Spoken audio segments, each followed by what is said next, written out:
सेदिन साधुकी फारुसी माने मध्य एइबळी भाबुथिले जे आम परी धार्मिकता लोक आउ केही नांते, आम परी पवित्र लोक आउ केही नांते, आम परी उत्तम लोक आउ केही नांती बोली सेमानकर मनोभाव थिला, सेमानकर चिंताधारा सेही भଳି थिला। किंतु प्रिय प्रभुक लोक माने सेमानंकु देखि प्रभु यीशु एई भଳି कहू अछंती, ए कपटी माने तुम्हें भावुच तुम्हें बड़ पवित्र लोक बोली, तुम्हें भावुच तुम्हें बड़ धार्मिक लोक बोली, तुम्हें भावुच तुम्हें महान लोक, तुम्हें उत्तम लोक बोली कि किंतु तुम्हें जानिच तुम्हें कोपरी तुम्हें शुक्लीकृत समाधि तुल्य, शुक्लीकृत समाधि तुल्य। तुम्हें बाहर सुंदर देखा जाउच किंतु भितरे समस्त असुचितारे परिपूर्ण हो जाइछे, समस्त अपवित्रतारे परिपूर्ण हो जाइछे। भितरे बाहर ही भल देखा जाउची, बाहर ही सुंदर देखा जाउची किंतु भितरे गंधिया दुर्गंध।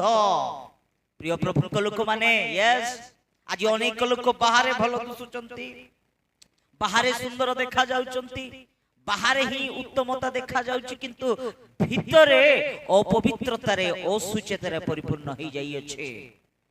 तुम्हें बाहर गिना सफा करने द्वारा किछि हेबार नाही।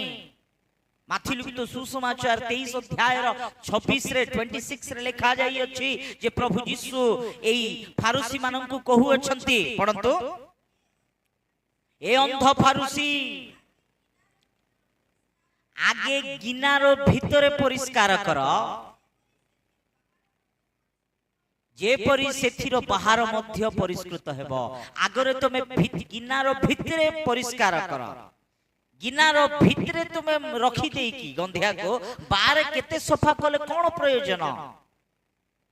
आगरे से थाली रो भितरे सफा कर, से गिनारो भितरे सफा कर। प्रिय प्रभु लोक माने आज बाहर ही भल देखा जाउचंती, बाहर ही सुंदर देखा जाउचंती किंतु भितरे मैला ही जाई अछि, समस्त प्रकार मालिन्यतारे परिपूर्ण, अपरिष्कार, गंधिया, असुचिता। बड़ दुखर विषय आज वर्तमान मंडली, वर्तमान अनेक ख्रिस्टियान लोक माने मध्य एई भली जीवन यापन, बाहर ही भक्ति, बाहर ही पवित्रता, बाहर ही धार्मिक देखाई होउछंती किंतु भितरे असुचितारे परिपूर्ण। आज भितरे ए असुचिता, भितरे अपवित्रता प्रवेश करिबा द्वारा से व्यक्तिर शरीर, से व्यक्तिर जीवन को नष्ट करि देउछि। शैतान बहुत चालाक, अपवित्रता को भितरे पसैबा पाए, भितरे रखिबा पाए, तो द्वारा तार शरीर, तार जीवन, तार भविष्य नष्ट ही परिबो। यस, सेति पाए वर्तमान समय मध्यरे ए शेष दिन मानक मध्यरे जदि परमेश्वरक वाक्य जीवन यापन करिबा को हेले, परमेश्वरक ठारे आमे रहिबा को हेले, पवित्र जीवन काटिबा को हेले, धार्मिक जीवन काटिबा को हेले, अपवित्रता को आमे भितरे प्रवेश कराइबा को हेबो नाही, असुचिता विषय को आमे भितरे प्रवेश कराइबा को हेबो नाही। एबे भितरे प्रवेश न कराइबा को हेले दुईटी द्वार अछि असुचिता भितरे आसीबा पाए, प्रवेश करिबा पाए। मनुष्यर शरीर मध्यरे, मनुष्यर अंतर मध्यरे पाप प्रवेश करिबा पाई दुईटी द्वार अछि।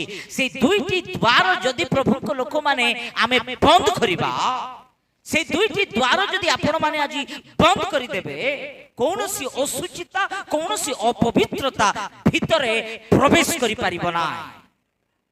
तो प्रथम रे से दुईटी द्वार मु कहिबा पय आपण मानन की इच्छा करू अछि। प्रथम द्वार हो अछि से असुचिता, अपवित्रता प्रथम रे क्वाडरु प्रवेश करिताय, माने चक्षु आडरु प्रवेश करिताय।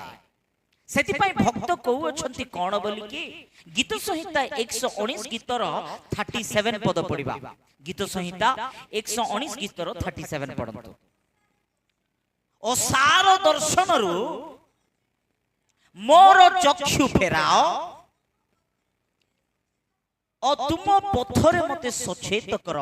प्रिय प्रभु लोक माने असार दर्शन रु मो चक्षु फेराओ, असार दर्शन, असुचिता दृश्य ठारो, अपवित्र दृश्य ठारो मोर चक्षु को फेराओ, मोर चक्षु को तुमे रक्षा कर।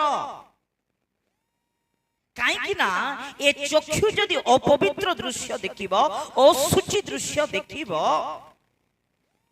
এই শরীর এই অন্তঃকরণ মধ্যরে পাপ প্রবেশ করিব অপবিত্রতা প্রবেশ করি জীবনକୁ নষ্ট করিব।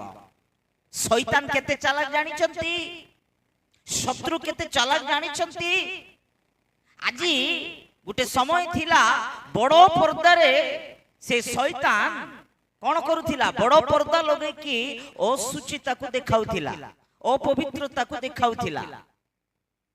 एबे बड़ बड़ पर्दा गाँ गहली रे लगेकी देखुथिले, किंतु एबे लोक माने आउ से बड़ पर्दा को यूज करू नांती, मीडियम साइज रो पर्दा आसी गला।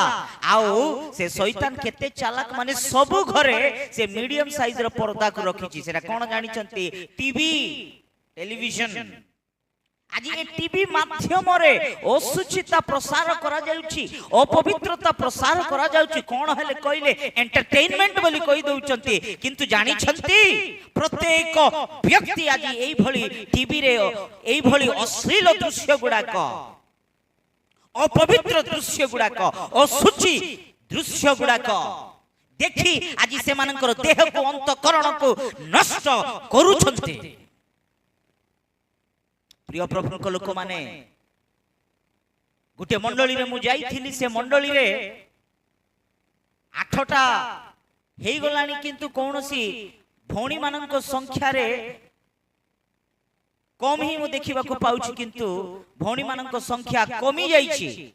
मु पचारिली सेटिकार स्थानीय पालक को जे भाई कोन भौणी माने मंडली रे अति कम अछंती, कोन माने कोन कहबे आज्ञा 9टा जाको से माने आसीबे नै, 9टा पर समस्त आसीबे। कोन हैला जे बेले से माने सीरियल बाया हेइचंती, 9टा रे सीरियल सरीबे पणे तापर कोन करिवे से माने वाक्य सुनिबे पे आसीबे। आठारु आ दुर्भाग्य स्थिति कोन अछि कि, आठारु लज्जार विषय कोन अछि कि वाक्य छाडी देई प्रभु को सन्निधि छाडी देई से कोन करूचे, से भूतणी से राक्षसी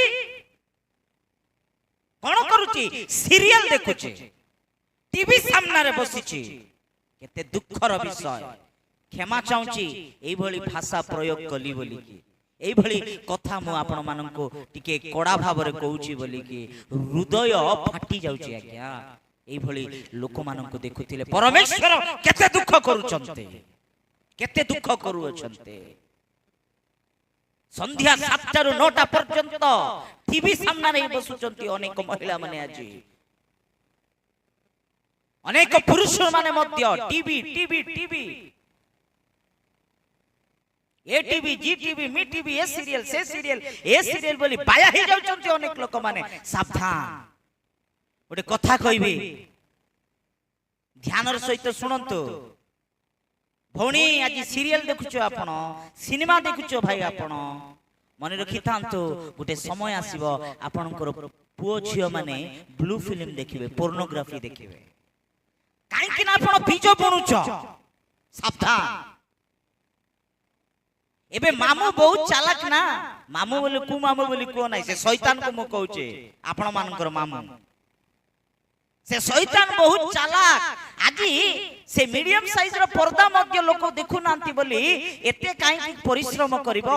छोटो साइज रो पर्दा मु देखि देउजु तुमको। से छोटो साइज रो पर्दा 24/7 केते बेले भी देखि परिवो, पॉकेट रे रखि परिवो। सेटा ही मोबाइल, फेसबुक बोली, यूट्यूब बोली, इंस्टाग्राम, टेलीग्राम, ट्विटर एई भली अनेक आसी गला एप्स गुडाक। कोठी देखले भी भयानक दृश्य गुडाक, पापरे पकाई देबा दृश्य गुडाक। सावधान। कोन देखुछ, कौ भली चित्र देखुछ, कौ भली दृश्य देखुछ, कौ भली वीडियोस गुडाक देखुछ। प्रिय प्रभु लोक माने आजी अपवित्रता प्रवेश करिबा गोटे द्वार होची चक्षु। सेति पाई भक्त कहू अछंती असार दर्शन मोर चक्षु फेरा, मोर चक्षु एई भली दृश्य देखिबा को हेबो ना, मोर चक्षु एई भली वीडियोस गुडा को देखिबा को हेबो ना। कोन देखिबार अछि मोर चक्षु माने सेई गीत संगीता 119 गीतर 18 पद रे लिखा जाईछि। कोन भक्त कहउचंती पढिबा कि, तुम्हे मोर चक्षु प्रसन्न कर, ତହିଁରେ ତୁମର ବ୍ୟବସ୍ଥାର ଆଶ୍ଚର୍ଯ୍ୟ ବିଷୟ ମାନ ଦେଖିପାରିବେ। ହାଲେଲୁୟା। ମୋର ଚକ୍ଷୁ ପ୍ରସନ୍ନ କର, ତହିଁରେ ତୁମରି ବ୍ୟବସ୍ଥାର ଆଶ୍ଚର୍ଯ୍ୟ ବିଷୟ ମାନ ପ୍ରସନ୍ନ ଦେଖିପାରିବି। ମୋ ଚକ୍ଷୁ ଖୋଲି ଦିଅ। ଆମର ଚକ୍ଷୁ ଈଶ୍ୱରଙ୍କର ବାକ୍ୟର ଆଶ୍ଚର୍ଯ୍ୟ ବିଷୟ ମାନ ଦେଖିବାର ଅଛି। ଆମର ଚକ୍ଷୁ ପରମେଶ୍ୱରଙ୍କର ବାକ୍ୟ ପ୍ରତି ଆସକ୍ତ ହେବାକୁ ପଡ଼ିବ। ପ୍ରିୟ ପ୍ରଭୁଙ୍କ ଲୋକମାନେ, ଆମର ଚକ୍ଷୁ ଆତ୍ମିକତା ବିଷୟରେ ଦେଖିବା ପାଇଁ ଲାଳସା ହେବାକୁ ପଡ଼ିବ। ଆଜି ଶୈତାନ ପ୍ରୟୋଗ କରୁଥିବା ଗୋଟେ ଦ୍ୱାର, ଅଶୁଚିତାକୁ ଭିତରେ ପ୍ରବେଶ କରାଉଅଛି ସେ ଶୈତାନ, ସେଟା ହେଉଛି ଚକ୍ଷୁ ଦ୍ୱାର। ସେଥିପାଇଁ ତମର ଚକ୍ଷୁକୁ କଣ କର? ସେ ଚକ୍ଷୁର ଦ୍ୱାରକୁ ତୁମେ ବନ୍ଦ କର।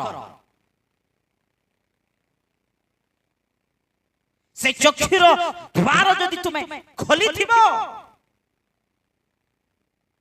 সেই দ্বারକୁ যদি তুমি দেখুথিব, সেই দ্বারକୁ যদি তুমি সতর্ক করিব নাই, অশুচিতা অপবিত্রতা তুম ভিতরে প্রবেশ করিব আর তোমার শরীরକୁ তোমার জীবনକୁ নষ্ট করিব। দ্বিতীয় দ্বার শয়তান দ্বিতীয় দ্বারରୁ অশুচিতাକୁ অপবিত্রতাକୁ প্রবেশ କରାଉଛି। ସେଇଟା কোন জানিଛନ୍ତି? ଜିସାୟ ପୁସ୍ତକ କାଢିବା। ଜିସାୟ ପୁସ୍ତକ 33 ର 15 ପଦ ପଢିବା। ଯେଉଁ ଲୋକ ଧର୍ମ ରୂପ ପଥରେ ଚାଲେ, ଯେ ସରଳ କଥା କହେ, ଯେଉଁ ଲୋକ ଧର୍ମ ରୂପ ପଥରେ ଚାଲେ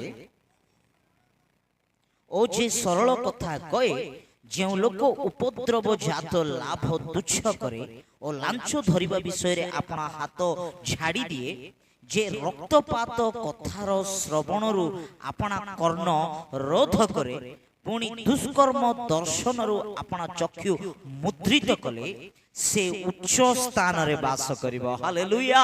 କେ ଆଜ୍ଞା ଉଚ୍ଚ ସ୍ଥାନରେ ବାସ କରିବ? କେ ଆଜ୍ଞା ଆଶୀର୍ବାଦ ପ୍ରାପ୍ତ ହେବ? କେ ଆଜ୍ଞା ପରମେଶ୍ୱରଙ୍କର ମହିମାକୁ ଦେଖିବ? ଯେଉଁ ଲୋକ ରକ୍ତପାତ କଥାରୁ କର୍ଣ୍ଣକୁ ଆପଣ କର୍ଣ୍ଣକୁ ରୋଧ କଲେ, ମାନେ ବନ୍ଦ କଲେ।